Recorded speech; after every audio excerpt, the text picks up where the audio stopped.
Are we good? All right. Let me start with a true story. It's the year 13,267 BC. I remember it well. Two men are returning home after a successful hunt, carrying today's catch over their shoulders. It's a long walk, and the first man, Oog, is griping to his friend, Larry. Now, Larry, warns Oog, we're about to pass those scary bushes again. Every single time we pass them, you think you hear a rustle. And you run home screaming, and it's always a bird. So then I have to drag all this crap back to camp by myself. Larry looks chastened. He responds, I'm sorry, man, I can't help it. A little voice in my head hears that rustle and screams, run. And even though run is an English word that won't be invented for thousands of years, I got a split. At that moment, they reach the scary bushes. And sure enough, there's a rustle. Larry, in a blink, drops his burden and once again hightails it home. Oog shakes his head, picks up the added burden, and gets mauled to death by a saber-toothed tiger. Within a year, Larry becomes a father, and his tribe goes on to start civilizations. Poor Oog. Now you know why the name Oog isn't used anymore. Let's fast forward a few years to one of Larry's descendants. Let's call him George. It's nighttime, and George is patrolling his tribe's territory. To his horror, he spots an unfamiliar young man not from these parts. The young man appears to be sneaking around and wearing warlike clothes. George puts out a warning call to the rest of his tribe, but before help arrives, he confronts the young stranger. There's an altercation, and George kills the young man. By the next day, George's young victim was famous throughout the land, the name Trayvon Martin echoing in televisions everywhere. So you can see why I didn't use those stories in the children's moment. To lighten things up, let me ask you a question. Have you ever heard of the invisible gorilla? I wanted to show you the invisible gorilla, but there are rights issues. The invisible gorilla is a character in a video used in a famous psychology experiment. Hello. You see, he's still invisible.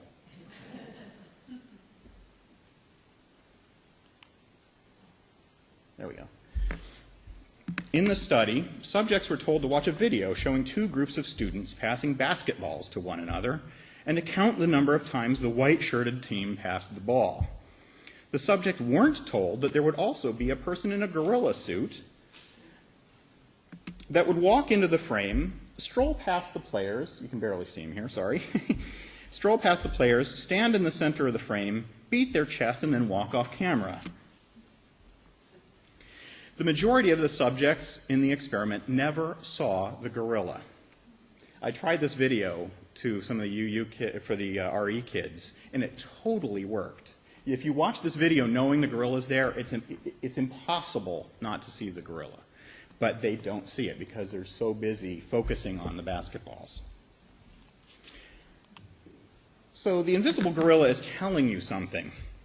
She's saying that our brains are lying to us. She has a tendency to be a little dramatic. So maybe a better way of putting it is our brains are tricking us. Of course, the brain has to trick you. If you fully understood the limits of your perception, you might be afraid to leave your house. If you knew you only saw like 2 degrees clearly in your visual system and the rest is blurry, you'd be afraid to drive your car or leave your house. If you knew how the mechanisms of your mind were built haphazardly over countless evolving generations, leaving us with a mind that resembles a cobbled together cacophony, you'd understand why your brain has to fib. You know that famous TV skit where Lucille Ball is working at a candy factory and the conveyor is working a little too fast? Lucy's, can't let the candy hit the floor, she's gobbling up the candies. Well, that's your brain. If your brain didn't trick you, life would be impossible. For one thing, you'd expect the world to disappear every time you blinked your eyes.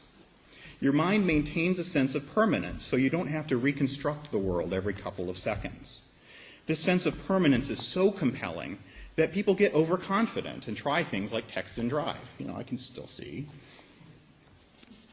Our mind's primary job is to help us survive, and it both adjusts our perceptions of the world and overcomes our sensory limitations to allow us to get a picture of the world and make important decisions. Sometimes these decisions must be made in the heat of the moment, when we don't have enough information, and we have to decide now whether to fight, freeze, or flee. That's why I told the story of Oog and Larry. They show us that incorrect decisions aren't always a bad thing. And George Zimmerman's story reveals how a very similar bad decision can be tragic. So, exactly how do our brains trick us? Since I'm going to be talking about the science of cognitive psychology, I figured I had to dress for the part. Okay. I forgot my pocket protector. And here's some of the ways we trick ourselves. Our brain tells us that our memory is much better than it really is. One of my favorite stories about that is an experiment that happened the day after the Challenger, was that the first one? The Space Shuttle Challenger exploded. A psychologist asked his students to write down what their memories were of the moment they found out that the shuttle had blown up. 2 years later, when they were sophomores or juniors, he asked them to write down their memories again. And then, when he showed the students both versions of the story, and a lot of them were very different. And then when he would say, well, which one is more accurate, they would always say the more recent one is accurate. So we have poor memories, and yet we think our memories are better than they are. Our brain also tells us that we see more clearly, and this makes us think our beliefs don't color our perceptions. And because we think we see things clearly, we also think our decisions are unbiased. There's a dominant view in the field of cognitive psychology that our decisions are driven by two related systems in our mind. And I'm not talking about the standard left brain, right brain thing you've heard of. Instead, the terms they use are typically System 1 and System 2. Those are pretty boring names, I agree. There have been spicier terms for them, such as calling System 1 the intuitive mind or the implicit mind. I'm sorry, System 1 is the intuitive mind or the implicit mind, and System 2 is the explicit mind, rule-based or rational mind. But if I called them the intuitive mind and the rational mind, the romanticists and the empiricists in the congregation would start taking sides. System 1, System 2. Worse, it would miss the point, since System 1 is not entirely romantic, and System 2 is not entirely empirical. Confused? To illustrate how our systems work, I'm going to do something that probably hasn't happened in a talk here before. I'm going to give you a math problem. Don't worry, it's not that hard. Okay, a bat and a ball cost $1.10, and the bat costs $1 more than the ball. How much does the ball cost? I got it. Everybody stop thinking I know the answer. Oh, yeah, hi. This is System 1. Everybody meet System 1. Hello, you see you got the answer? Yeah, the ball costs... Wait. I think there's somebody else here who might have something to say about this, don't you think? All right. No, you're supposed to. Sorry, we didn't get a chance to work this out. Sorry, I went off script here. I can't wait. I'm impulsive and I'm at my best when I need to make a quick decision. The ball costs 10 cents. Oh, but hold on. We're not in a hurry here. Besides, I think there's someone else who might want to weigh in. Hello, System 2? System 2? System 2? Wake up. Sorry, I was busy. Hey, everyone. System 1, I really appreciate what you're doing, but I've also been thinking about this for a moment. But you hate thinking. I tell you, I got it already. I got it. Well, it's true I hate thinking, and I also hate doing algebra, and this sort of looks like algebra. I also smell a trick question here. I'm sure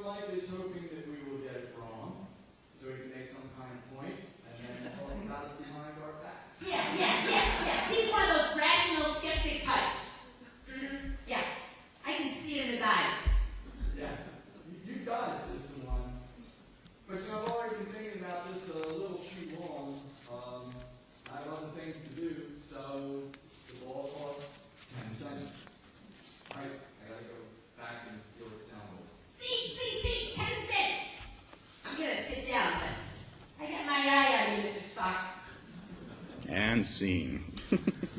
That was my bad, by the way, earlier. But, all right, so anybody get anything other than 10 cents? Blurt it out. What is it? 5 cents. Okay, so both systems got it wrong. System 1 is working hard like Lucy on the conveyor belt and saw a plausible answer very quickly. She thought most problems require subtraction, so the correct answer must be $1 minus 10 cents, or $1.10 minus 10. So done. System 2 was more rational, but was also lazy, especially since he was busy with the soundboard. So System 2 deferred to System 1 after figuring the problem wasn't really worth the effort. System 2 acts like your brain's own spin doctor, kind of giving good PR to System 1. So when faced with complex decisions, System 1 often tries to ask a different question that is easier to answer than the one they were originally asked. So let's say you're asked how much you'd want to give to a charity for poor people after a tsunami. System 1 will ask a different question. How bad do I feel when I think of the victims? And then the amount is scaled based on how bad they feel. So after George Zimmerman shot Trayvon Martin, the national discussion seemed to focus on the simpler question: was Zimmerman a racist? All I could think of was, during this was Zimmerman's System 1 was in charge that night. Zimmerman was already primed to see danger. And if you hear his 911 call that night, he was clearly in vigilante mode. It's tough to know whether he would have shot a white kid acting the same way, but it's easier to see that he was predisposed to making a faulty judgment. He was already feeling embattled. Zimmerman was acting like Larry, but he also happened to be better armed.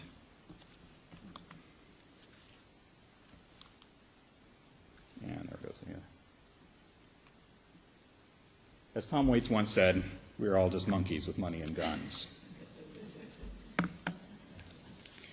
So, faced with the evidence of how entrenched our biases are, someone asked a psychologist, should we give up? Should we just throw up our hands and conclude that we're slaves to our impulses? She responded, think of your visual system. Whenever we drive a car, we know that our vision is flawed. We can't see behind ourselves, so we compensate. We look backwards, we use rear view mirrors. We don't give up. We work around our flaws instead. So how do we work around our mental blind spots? We don't have rear view mirrors for our brains. So what tools can we use? I propose that we overcome our biases by strengthening our awareness of them. I'm suggesting that we become more mindful of our mind. Mindfulness of mind is a phrase that might appeal to the romanticists in the congregation. To the empiricists, you might want to call it critical thinking. For thinking critically requires that we become mindful of our own thought processes. Oops, excuse me, I'm mindful of being thirsty right now. Part of this mindfulness is to remember not to take sides between the two systems. They are partners, after all. Our two systems are finely tuned to give us optimum performance whilst keeping our efforts at a minimum. That's why we, the descendants of Larry, survive for so many generations. The romantic might argue that we need to lean more towards System 1 to let our intuitions drive us. But that would be to forget the role that our intuitions play within our dark side, where our prejudices run deep. Leave System 1 to the things it's best at, making quick decisions that don't require much deep thought. After all, you wouldn't want System 1 to be president, now would you? Perhaps the rationalist should say we should lean on System 2. But System 2 can be too slow in a crisis. And much of the time it merely uses its powers to justify the decisions made by System 1. To anyone who says we should rely on either system alone, I say as if.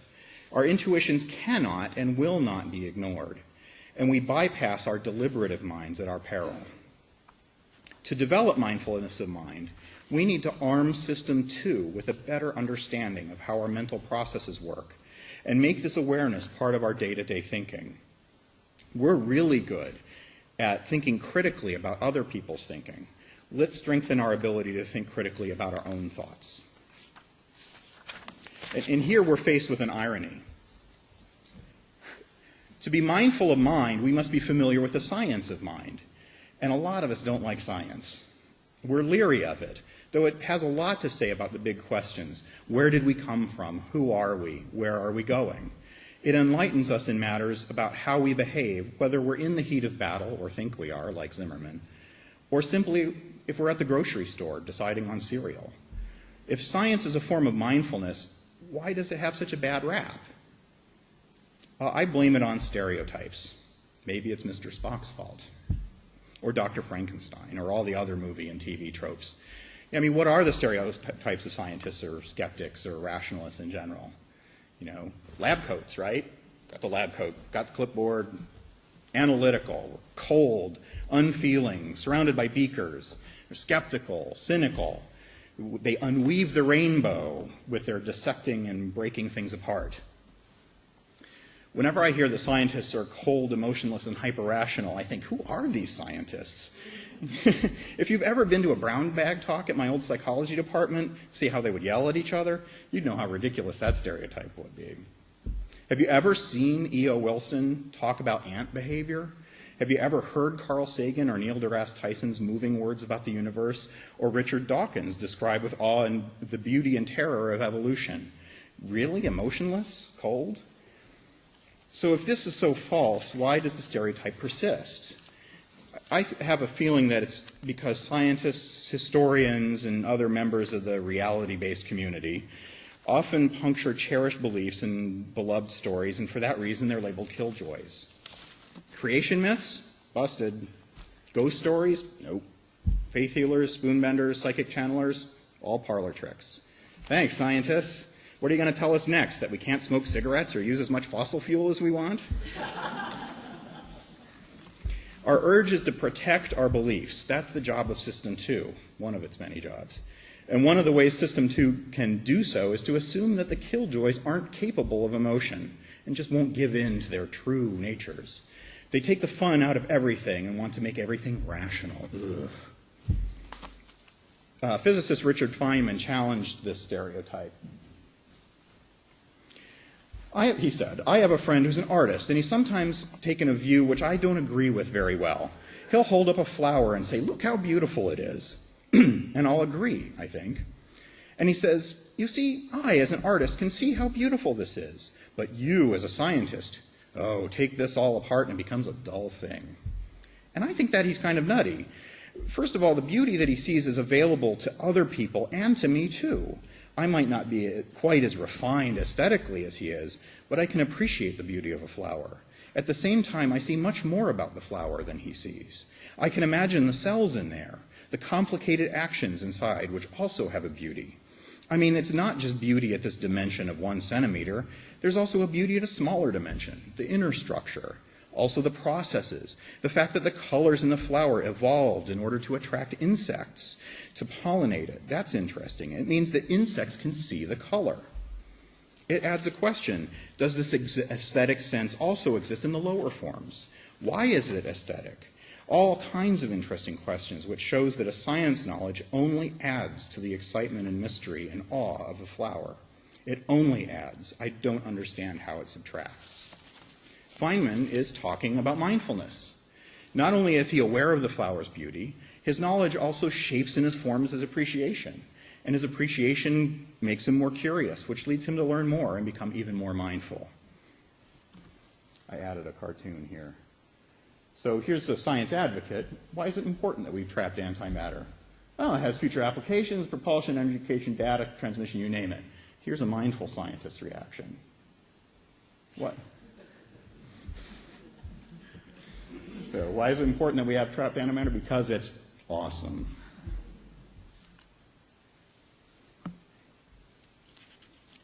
Okay, so being a skeptic does not mean being a cynic.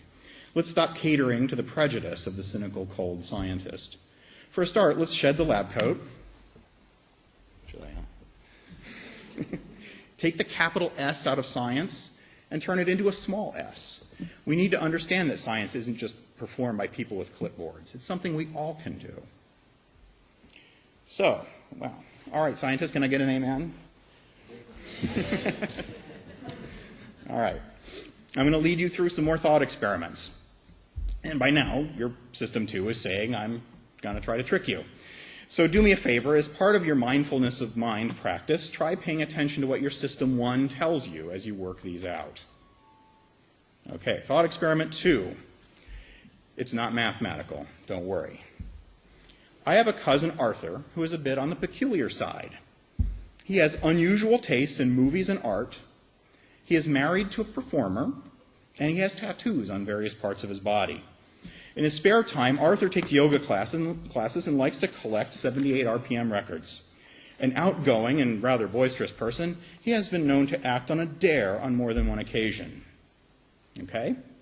What's Arthur's most likely occupation? It's trapeze artist. Still wait for the trapeze artist. I mean, come on, think it's Hold on. System one, you're a little too fast. There we go. A, a farmer. Yep. B, a librarian. No. C, trapeze artist. Trapeze. All right, system one. D, surgeon. E, lawyer. All right, so those of you who say lawyer, why do you say lawyer? System two, you have an answer to that? It says most likely occupation. There's more lawyers and surgeons than anything else, and also it wouldn't be, what's the word you use? Peculiar for a trapeze artist to have all those other components, where it'd be weird and peculiar for a lawyer to be a whatever tattoo. There you go. System two nails it. So this is what a lot of, well, the urge to answer trapeze artist comes from a system one error called the representativeness fallacy. It happens because system one knows nothing about probability. Sorry, system one. So instead of figuring out odds, system one tries to answer the easier question. What kind of person does this Arthur guy sound like? Our scanty knowledge of probability is the reason we have a hard time believing in evolution. It also explains why racial profiling is compelling to many. Even though the probability of someone being a terrorist is so low, it's not helpful. On the plus side, it helped Larry avoid being lunch. I've seen examples of poor probabilistic thinking recently after the shootings in Colorado. I don't know what it is about shootings that makes me think about probabilities, but a disconcerting number of people maintained that these events wouldn't happen as often if the average person was armed. If we had people with guns in the theater, that guy would have been stopped. I have good friends who've said this. But I ask, which would be more probable in that kind of world? That you'd find yourself in a theater with a psychotic, or in a theater with a room full of George Zimmermans anxiously on the lookout for psychotics? Okay, let's see. Next thought experiment. In the English language, which occurs more often? Words that begin with R, or words that have R as the third letter? Let's see, there's ring, ranch, Ryle, riddle, Rodney. Ritalin. I like to bust on system one. It's a lot of work to come up with other answers, but car, Ford, terrible. There you go. The actual answer is that It's also probably a trick question. it is a trick question because it's the third letter. It's harder to think of. This is an example of what they call the availability heuristic, that we try to answer a simpler question again. If I can think of more words, then there must be more words that start with R.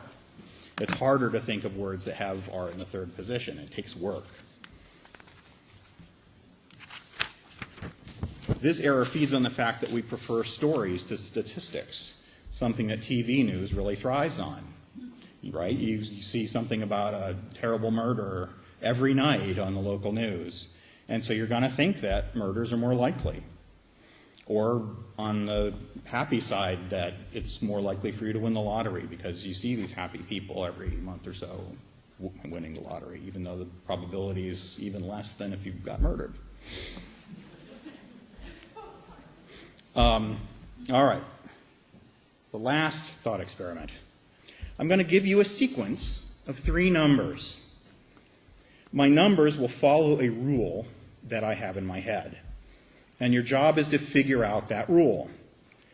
And to help figure the rule out, you have to give me 3 numbers, and I will tell you if your sequence fits my rule. Okay? My sequence is 2, 4, and 6. It's not lottery. 8, 10, 12, 14, Yes. That fits the rule. 1, 2, 3. Yes, that also fits the rule. So how many were you thinking it was an even sequence of numbers first? You know, a lot of people assume that. What did System 2 do? He asked a different question. He tried to disprove his hypothesis. You know, he's asked for even numbers, but let me see if I can work this out. When you do this in a group of, you know, students, the people will settle on it being a set of even numbers, though it's not a complete version of what I have in my head.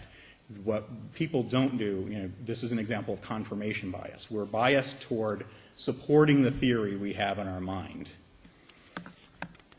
So, yeah, we seek out information that supports our theories, and we stay away from information that disproves them. And we're all guilty of this to some degree. How many magazines do you subscribe to, or blogs that you read that have a different political view than you do? I'm just as guilty of that as anybody. Conspiracy theories thrive on confirmation bias. It's amazing what you can convince yourself of if you avoid disconfirming evidence. I have a friend who seriously believes that we're ruled by a race of lizard people descended from aliens. I mean, good luck proving him wrong. The best way to be mindful of your mind and to protect ourselves from confirmation bias is to look at our most cherished beliefs and ask ourselves honestly, what would it take for me to change my mind about this? Our brains may be tricking us, but isn't it kind of fun to see it in action? I think this is why magic works so well, is it's easy to delight in being fooled and to recognize our own flaws with humility. And that's a form of mindfulness of mind, of thinking critically. When we care about truth more than our precious egos, we are mindful of mind. When we unlock the armor protecting our cherished beliefs and shine an objective light on them, we are mindful of mind. And by being mindful in this way, we are embarking on a free and responsible search for truth and meaning. Not only will this help us understand ourselves more fully, it grows our understanding of the way others think and leads to greater empathy. By using critical thinking in this way, we can more fully promote compassion in human relations. There's a saying in Zen, when there is great doubt, then there is great awakening.